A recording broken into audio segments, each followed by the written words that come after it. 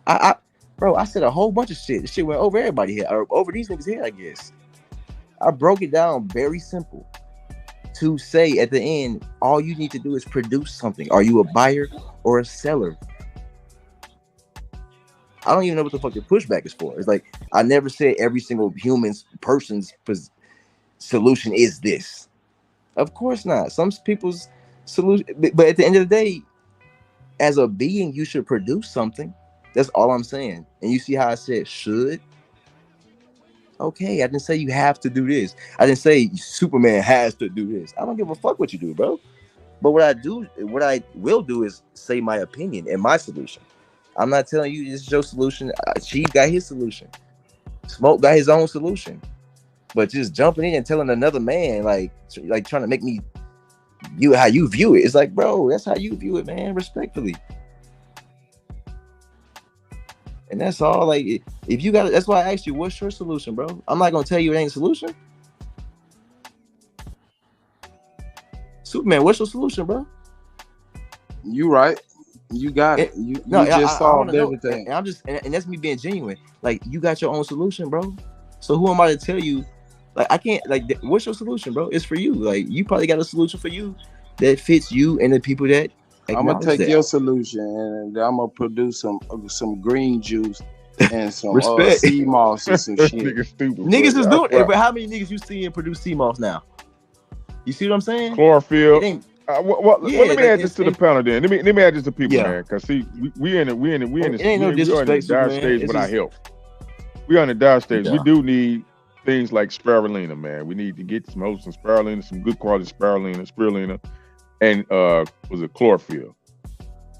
You know, chlorophyll is in spirulina. Yes, it is. But everybody might not. You got that? I agree. But slow down. You can get the liquid because some people might not be able to take the powder form. So you can get actual liquid chlorophyll to put in water to purify your water. Yep. You can use cilantro and I do all that another green vegetable to create to detoxify yourself. I think Smoke was asking, do you have that? I think Smoke was asking, do you have that, brother? I think Smoke was asking, do you? Like, you got that, a nigga. Like, if you got it, a nigga about. Look, I'm not finna go plant no spirulina. You don't plant it, Smoke. You just no. That's what you do. You go when you find the people that got it. There's people out here doing it, producing. Yes. Yeah, that's what I'm saying. I'm not finna go. I'm not finna go plant no. I'm not finna go plant a garden, but like, but I'm finna get some money. So yeah, if you think I need that, yeah, go get that. Then you got a customer, bro, right? Like that's what you call network. This is the point. Everybody ain't gonna do right, or everybody ain't gonna do what's the best. Everybody gonna do what they can, what they want to, man. And that's we all grown. Ain't nobody up here telling y'all. Yeah, you got to figure out what kind of works for you, man. As long as some positive and some progressive. Even Smoke and Superman, to think that I'm trying to tell y'all something, I ain't telling y'all shit. Like, I'm speaking to niggas that know this shit. I ain't speaking to telling niggas that, like, bro, I ain't telling my grandma, go. I'm just telling her, hey, man, this is what I think we should do. You know what I'm saying? I ain't saying Smoke need to go plant a garden. That ain't your solution, that nigga. Maybe Smoke want to, I don't know, fight and, nigga, I don't know. Even my homies that fight, we teaching them how to produce your own merchandise so you can make money and make your own means. That's all I'm saying, bro. If I'm wrong for saying you as a man need to make your own means, then hey, we just niggas is there. We got different type of niggas out here. But as a man, You okay waiting and asking somebody? I mean, we all have jobs and had jobs. I used to have them, but I really realized, okay, like what if I get fired, laid off? I'm just like, oh shit, laid me off. How long we been doing that? Till we like realize at least I got some cash flow because I've been selling this. I've been making these posters. I've been making these, things at the house, and I got these bases. My wife is sewing stuff at the house, and we got food to sell, and you know what I'm saying? Like my mom's an interior decorator, and she didn't have no means of doing it. I said, Mom, get you an LLC, and then get online, and then start going to people's houses and decorating houses. Now she got a company. It ain't no rocket science. She just didn't realize you can do it for yourself and produce your own means of income and living. That's all I'm saying, bro. I'm not telling nobody that y'all got to do such and such. I'm saying simply produce your own means of living, bro. Even you, Smoke Signal, like I know y'all don't want like that's why I broke Superman down to him saying I don't want to do, and that's my point. It's a want and not a want. Well, this the point I'm making. Versus like what you should do if you want freedom. That's all I'm saying, bro.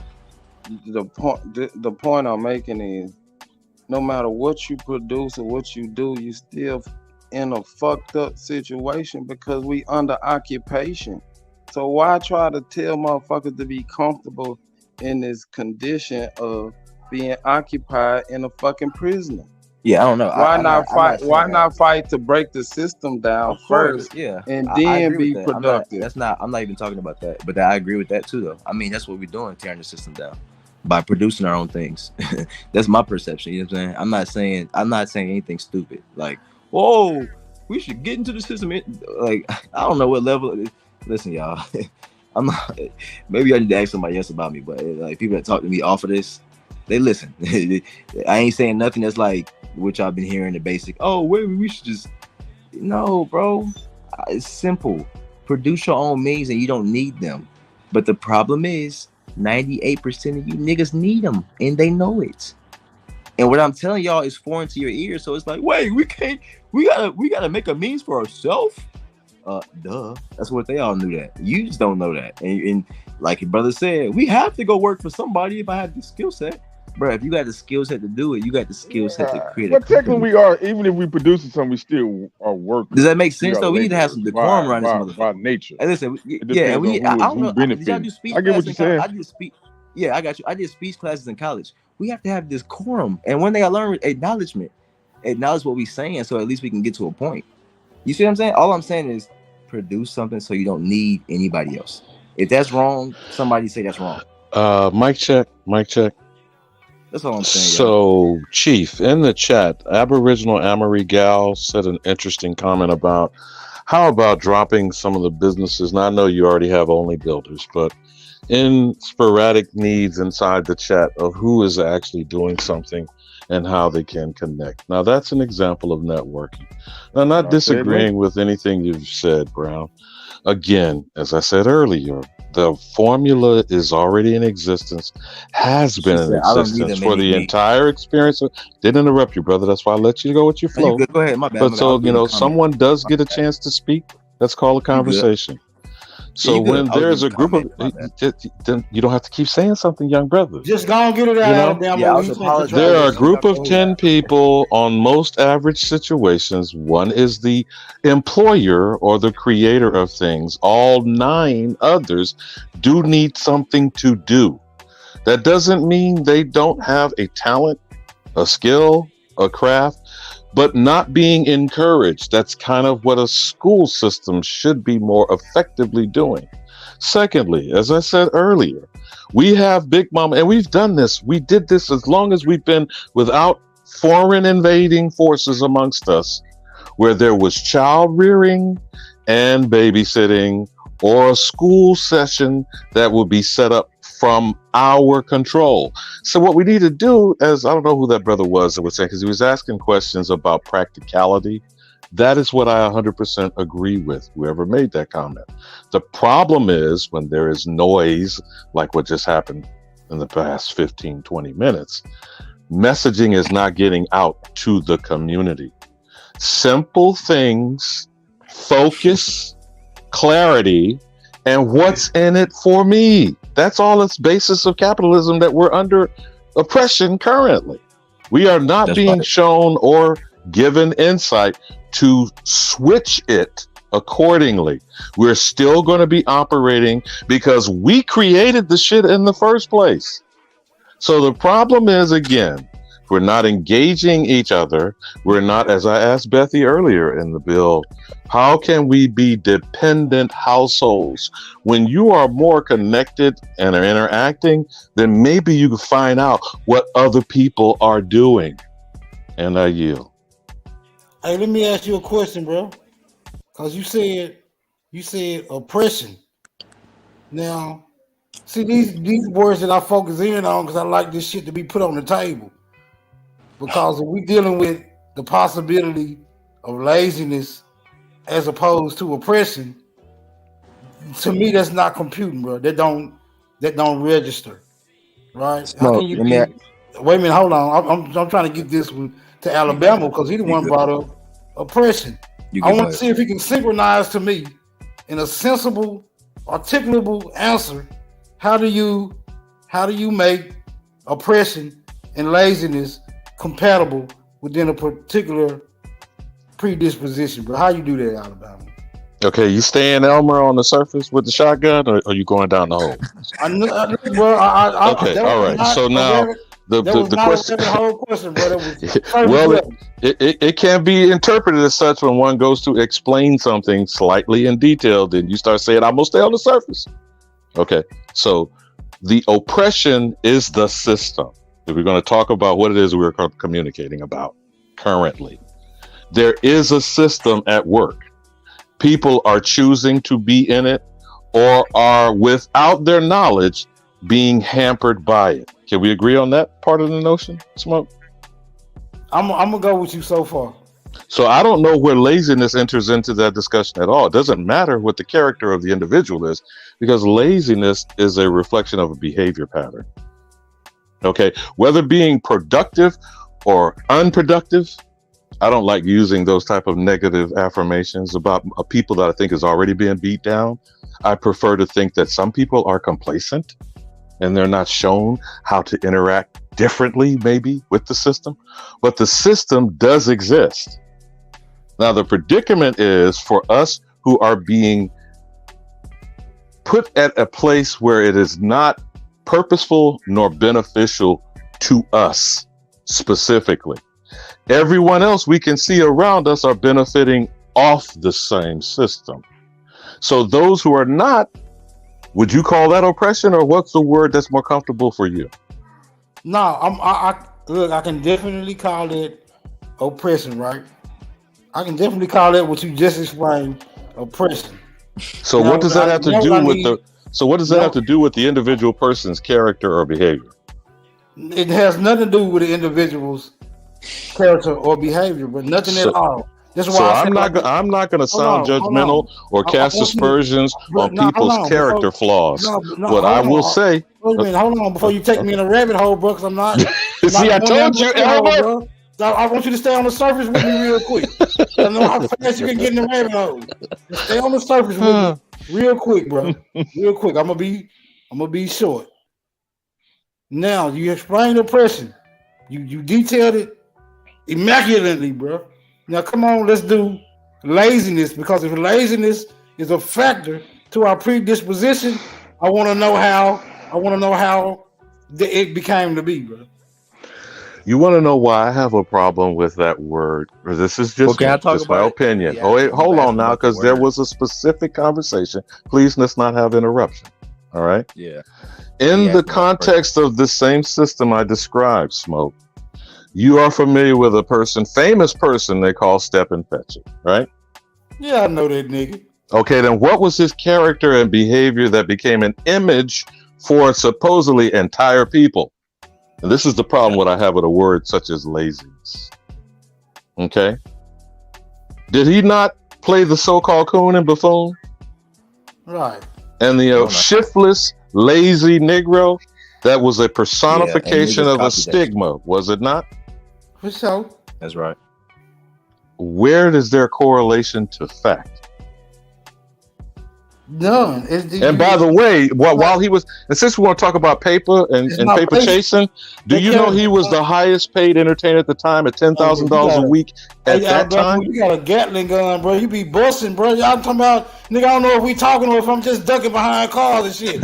Hey, bro, real quick, let me help you with the step and fetching thing. I say I'll be with you, but then you just take off.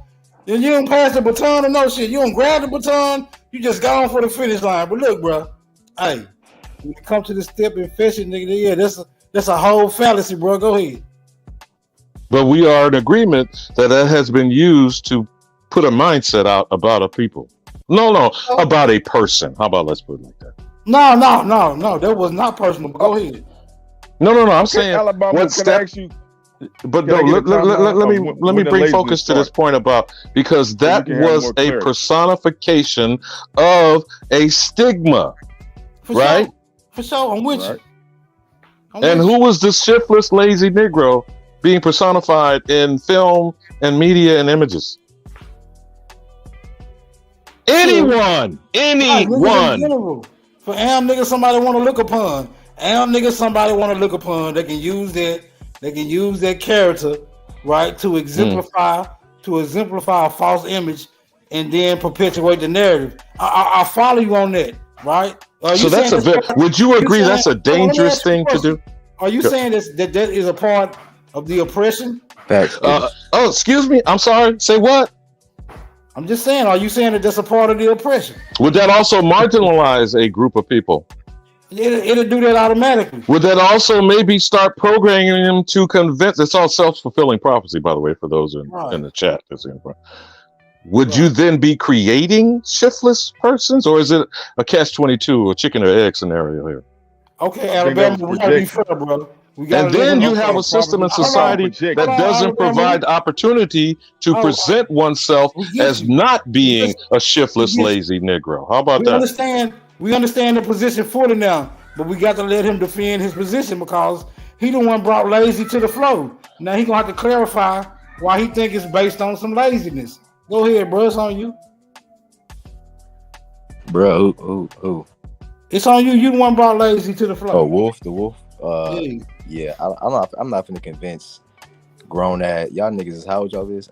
I'm not finna tell you. I'm not finna convince y'all if niggas are lazy or not. You know what I mean? That's just my opinion. But with the oppression and that things like, I mean, I'm lazy sometimes, so I'm not gonna be like, we ain't niggas. Not everybody. Listen, lazy, complacent, whatever y'all want to call it. Niggas have been sold convenience. They've been sold a second class seat. And they've been influenced by the thing that Alabama was just talking about, the image of a lazy nigga. So when niggas follow that image, bro, all I'm saying is I see lazy niggas. If y'all don't see lazy niggas, that's on y'all. And if that's not how you see it, you don't gotta. I think that's a point to it. But I just want to know. Give me a Alabama. Give me a timeline when the laziness started, so we can. Because I think but that he was don't believe in laziness. So why you asking him that? No, he do. But he's saying it's negative to project it back on our people, to keep projecting. May I add something? It ain't just it wasn't just the step and fetch character. It's the way he was treated that was also projected into society and used against us. Yeah. But regardless of the fact, and it became a system position, a default placement of an entire, and not to say that women, because women were then shown to be the mammies. Now, if you're not familiar with Donald Bogle's book about the image and the history of Hollywood, Toms, Coons, Mammies, Pickaninnies, and Bucks, there's a very deep study on how this has been pervasive for the entire history of Dreamland and Hollywood. Okay? Now, I won't get down the rabbit hole about the Ish people and talking about why Kyrie and Ye went afoul. But regardless of whether an individual has a character flaw, because then we're talking about it's a character flaw. But in the case of Step and Fetch, who was a highly educated man, I might add, and it took quite a bit of brilliance to be acting that motherfucking stupid. But some people convincingly do it here, attacking this community and doing it without being paid. And that Negro at the time was paid $10,000 a week. So one person was used to stigmatize all so-called colored, Negro, Aboriginal men. And now we're in 2023 arguing about whether or not those same men can be considered as lazy or they're not being engaged. That to me is a matter of perspective, not a reflection on a character flaw. Right. Okay? Alabama, And since the perception of a society, now let me just land my plane on this, Superman.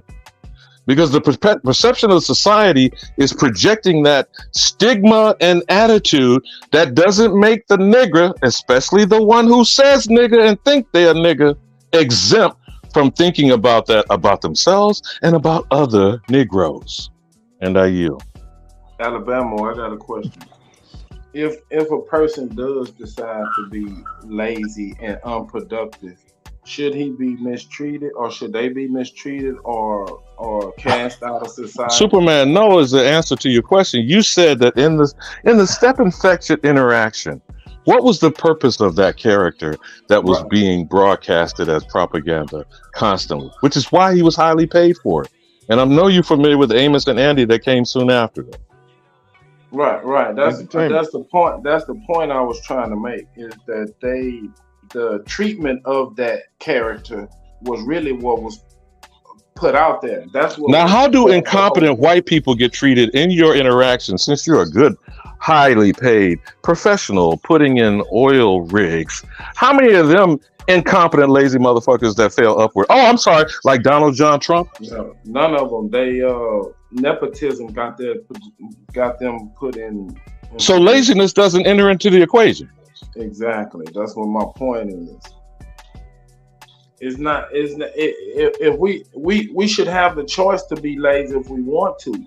The system is the problem. That's my point. That's why I keep making that point to Wolf. This shit is crazy, man. You can be whatever the fuck you want to if you're a free person. You can. You're right.